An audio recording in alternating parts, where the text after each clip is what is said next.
Mike Onzuka for Fighters Club TV, standing with the victorious Corey Daniels. First of all, welcome to the show and congratulations on your win.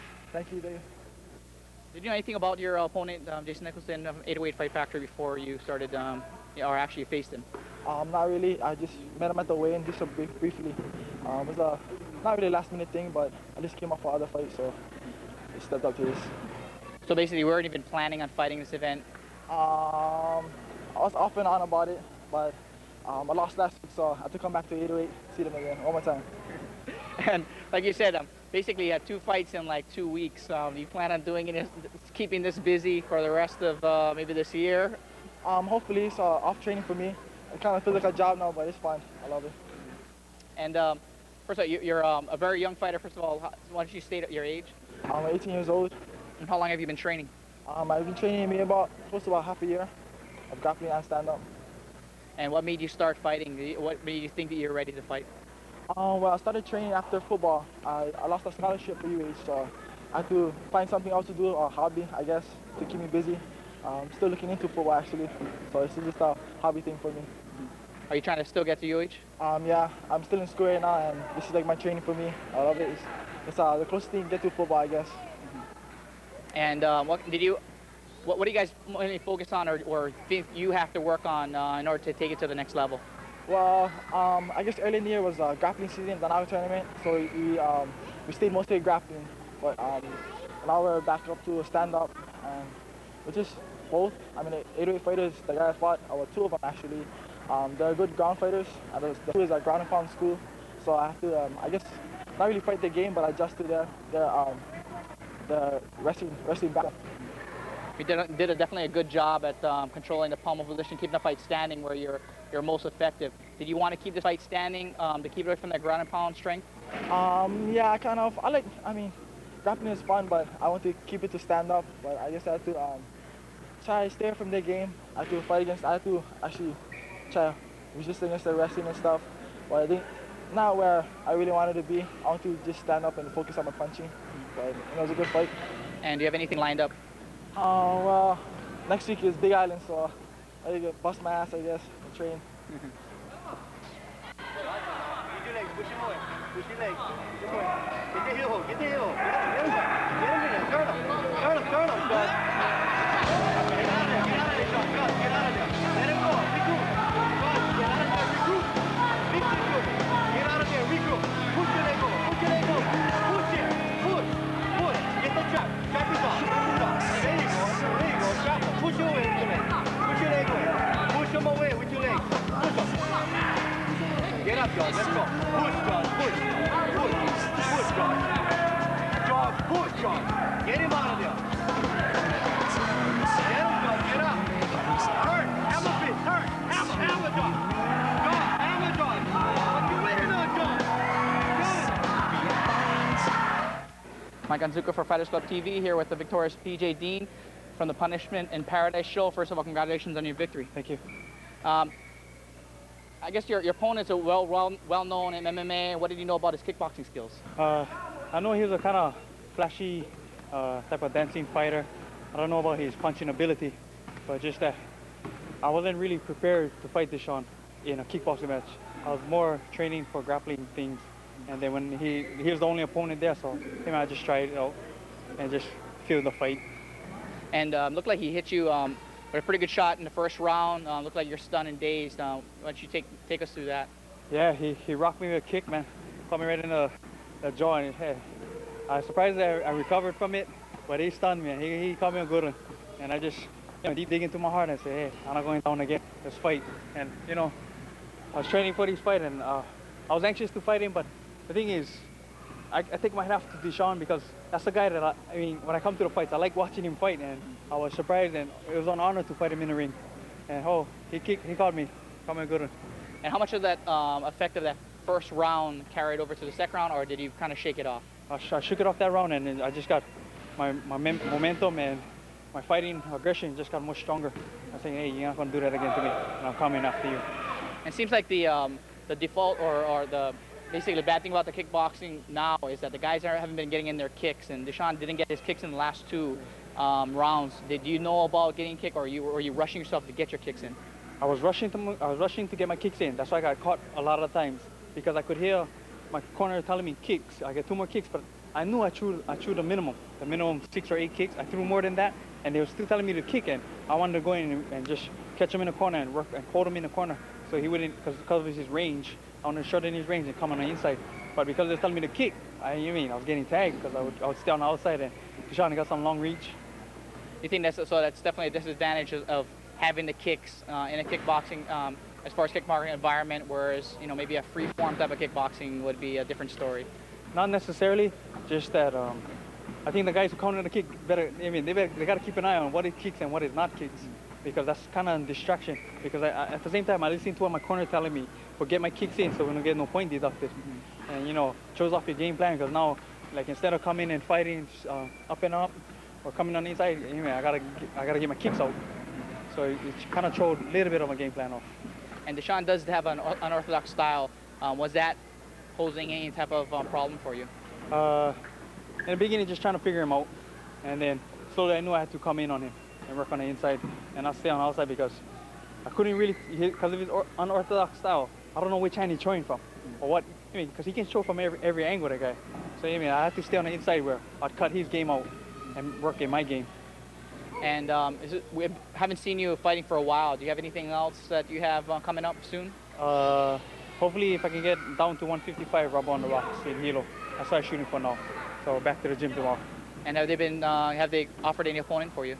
I think it's the 4-man tournament, 155. So I'm gonna try to get down in that. So it's gonna be basically winner takes all in the 4-man tournament one night. Yeah. Yes. Great. So what about any names in that 4-man tournament? Not that I know of. One kid from BJ Penn School, another kid from 808, probably the one that fought tonight, that Hawaiian kid, and they say one guy from Arizona. Well, congratulations on your win, and good luck on the 155 tournament. Okay, thank you.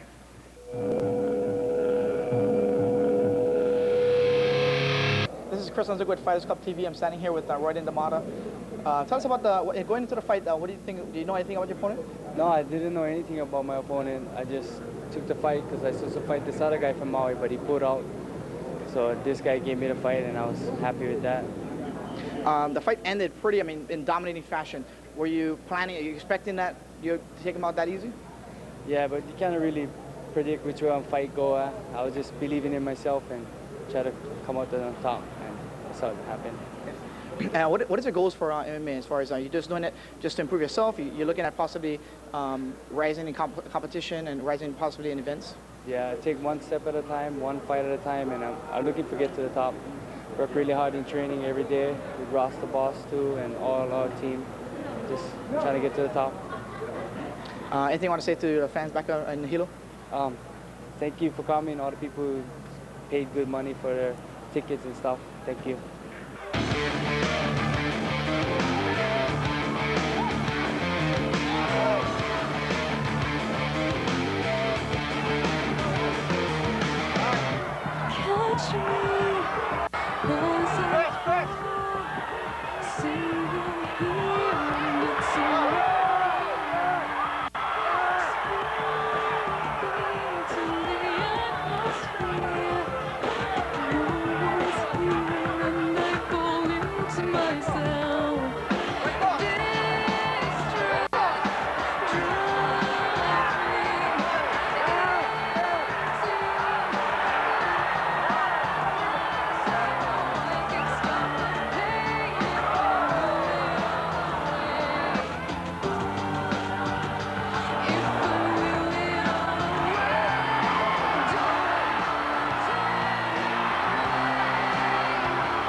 Onzuka from Fighters Club TV, coming off of my orchestra gig, straight to the fight to see Ronald Machine Gun Jhun in action.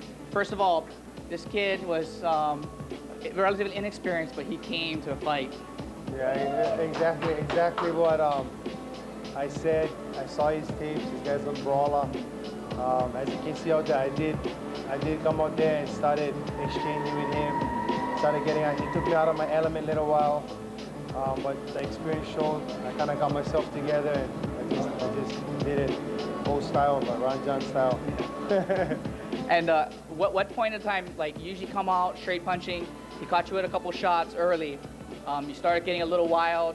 At what point did you kind of calm yourself down and say, you know what, I got to get control of myself, get back to my straight punching, ground and pound, and you actually took it to him? At what point in the fight? You know, it was actually when I was sitting down at the end of first round. I totally lose.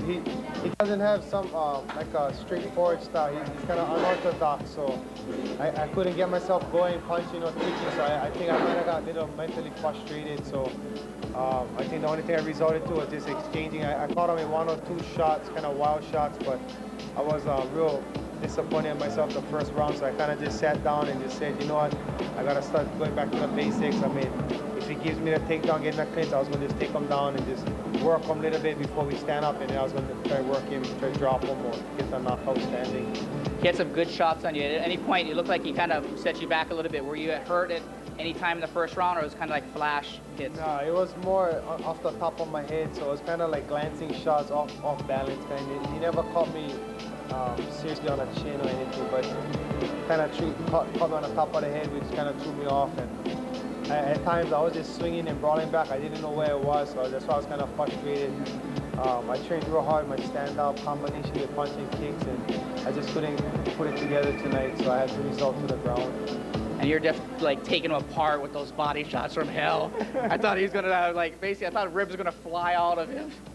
Did you feel like yourself like punching yourself out, or you felt like so in good condition that you could have just punched him for however long it took? Yeah, you know what, my cardio is so unreal. I mean, I cannot believe, you know what I mean, in a fight, when you start going through it and you feel the guy's momentum draining him out, yeah, I kind of thrive off of that, so it kind of like I'm just energizing off of it, just charging my body, just keep going.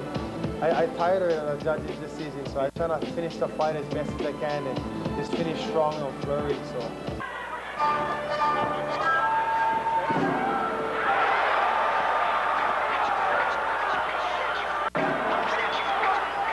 Yo, peep the style and the kids checking for it. The #1 question is how could you ignore it and drop right back in the cut over basement tracks or raps that got you backing this up like rewind that. We're just rolling with the rhythm, rise from the ashes of stylistic division with these non-stop lyrics of life living, not to be forgotten but still unforgiven. In the meantime, there are those who want to talk this and that. So I suppose that it gets too important. Feelings gotta get hurt and get dirty with the people spreading the dirt. It goes.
next round. The next sound reflects a complex hybrid dialect now. Detect the mesh of many elements compressed down. The melting pot of a super futuresque style. The combination of a vocal caress with lungs that gasp for breath from emotional stress with special effects.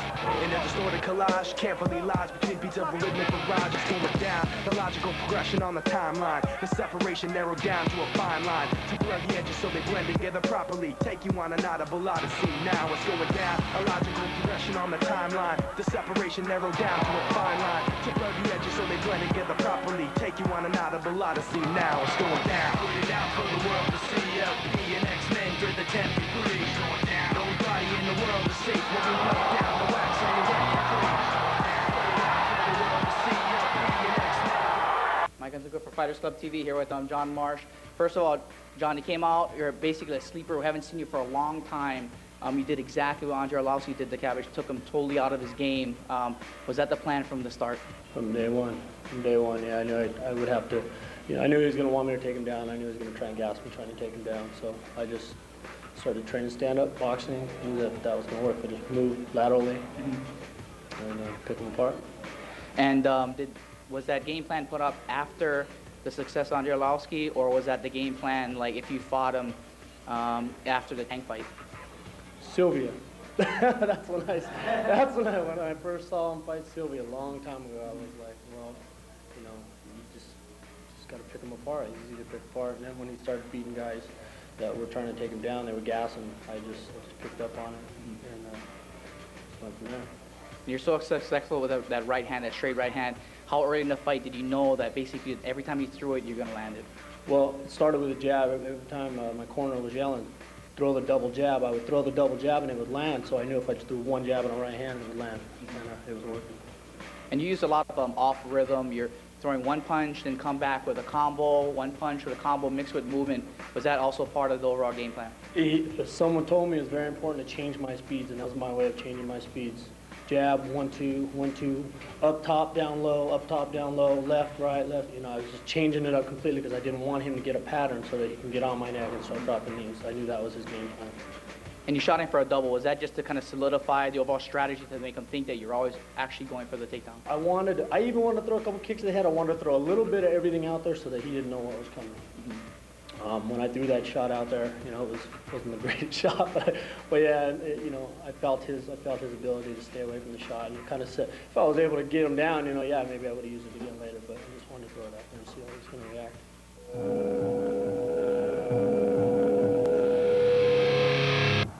And now it's time for the technique of the week. Mike, what do we have? We have Turbid's Kato, who's going to pull from his judo and his shuto background. He's going to show a submission that's basically set up from a judo throw and goes right into a leg submission.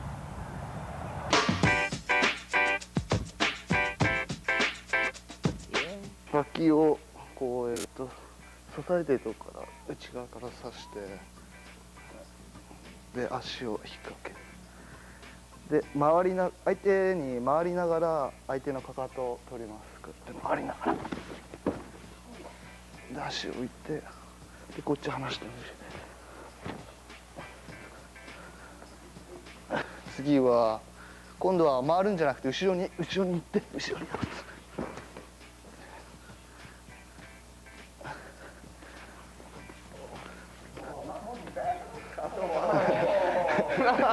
治りだけど、はい、引っ掛けて後ろに。